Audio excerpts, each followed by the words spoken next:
warahmatullahi wabarakatuh.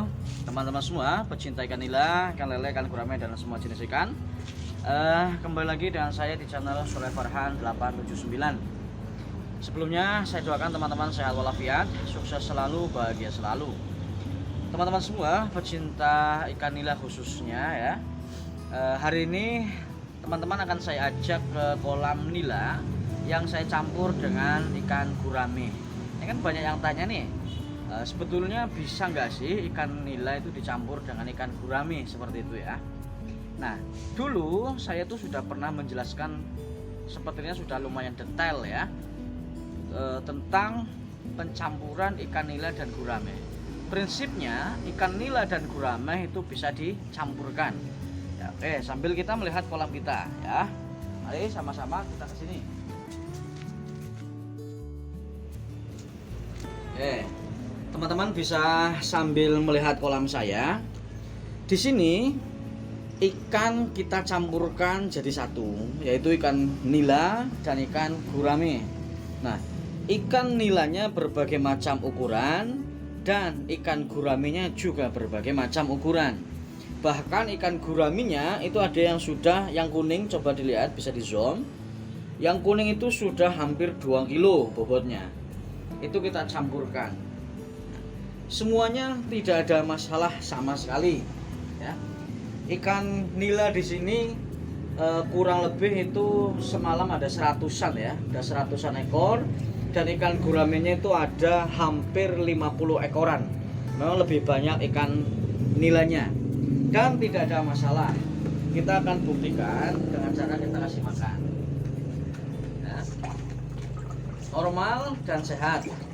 Oke, teman-teman bisa melihat normal, sehat ya. Daun keladinya pun habis dimakan oleh ikan gurame. Nah, kenapa bisa saya pastikan ikan nila dan gurame itu bisa dipelihara bersama-sama? Karena ikan gurame itu adalah ikan yang paling ramah ya. Artinya tidak ada ikan gurame itu makan nila sampai separuh habis, itu tidak ada. Ikan gurame itu ikan yang paling ramah. Akan tetapi saya menyarankan untuk teman-teman, kalau pemeliharaan ikan nila dan gurame itu hanya sebatas pembesaran saja ya, bukan untuk indukan.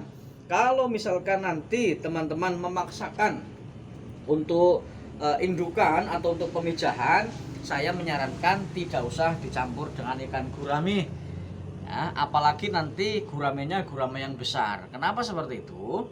Nah, ikan gurame yang sudah besar, yang sudah 1 kiloan ke atas kayak punya saya ini, dia itu sebetulnya tidak makan anakan gurame ya, tidak memakan anakan nila, tapi dia cara makannya ini yang bisa membahayakan anakan karena seperti menyedot ya. Dia itu ikan gurame, dia sering mangap nap walaupun bukan dalam kondisi makan.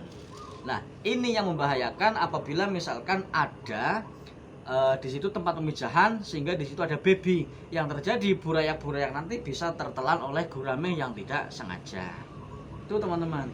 Tapi kalau untuk pembesaran, insya Allah itu tidak masalah, dan sudah saya buktikan tidak hanya di sini, di kolam tanah bahkan saya mengisi nilai itu 6.000 ya, 5.000 atau 6.000 kemarin, dan gurame itu 1.000, dan itu tumbuh dengan bagus, tumbuh dengan normal, tidak ada terlihat ada nilai yang hilang separuh atau gurame hilang separuh. Dua jenis ikan ini tumbuh bersama dengan baik, berdampingan dengan baik. Tapi memang tetap harus ada prinsip menyediakan pakan ya, karena terkadang segala sesuatu bisa berubah apabila ikan atau binatang yang kita pelihara itu lapar, tidak ada persediaan pakan yang cukup di kolam, sehingga bisa menjadikan kanibalismenya itu lebih tinggi. Nah, kalau teman-teman pernah menjumpai umpamanya nila itu ngrogoti gurame, itu biasanya seperti ini. Biasanya itu di tubuh guramenya itu ada sejenis jamur ya, sejenis jamur nanti digrogoti oleh ikan nila itu. Atau umpamanya memang sudah terlanjur ikan gurame ini sakit ya, sakit herpes atau apa sehingga dagingnya berlubang. Nah, itu nanti memang ikan nila itu kayak nyemili, ngerimpili sedikit-sedikit. Tapi kalau dua-duanya sehat walafiat, saya kira belum pernah saya terjadi ada ikan nila makan gurame dan gurame makan ikan nila, apalagi itu tidak ada. Kita coba kasih makan lagi ya. Tuh, sangat bagus, sangat bagus.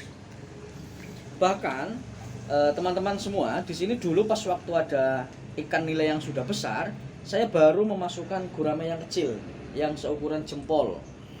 Ya, seukuran jempol itu tetap aman, tidak ada masalah. Nah, tetap aman, tidak ada masalah.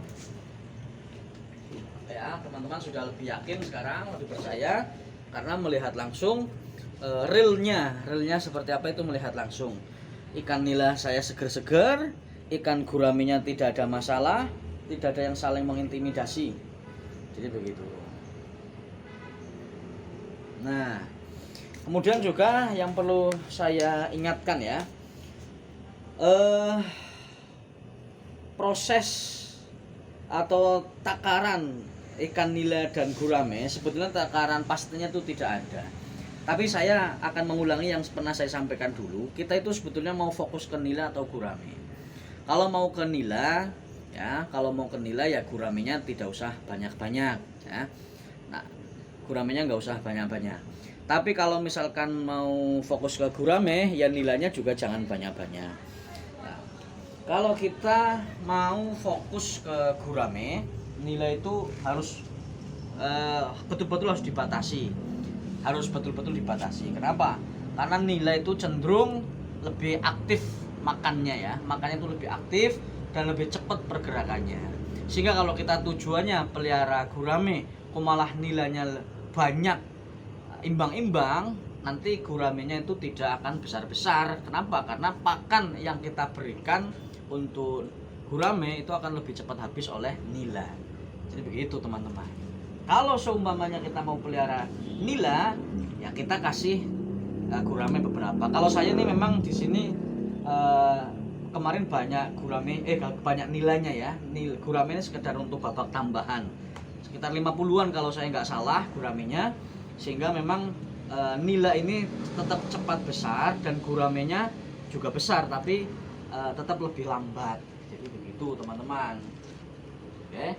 Dan bagusnya lagi, positifnya kalau ada gurame, saya perhatikan kolam itu jadi lebih tahan lama jernihnya. Kolam akan lebih tahan lama jernihnya. Dan lumut-lumut juga saya perhatikan di sini, teman-teman bisa melihat lumut di sini tidak terlalu banyak ya.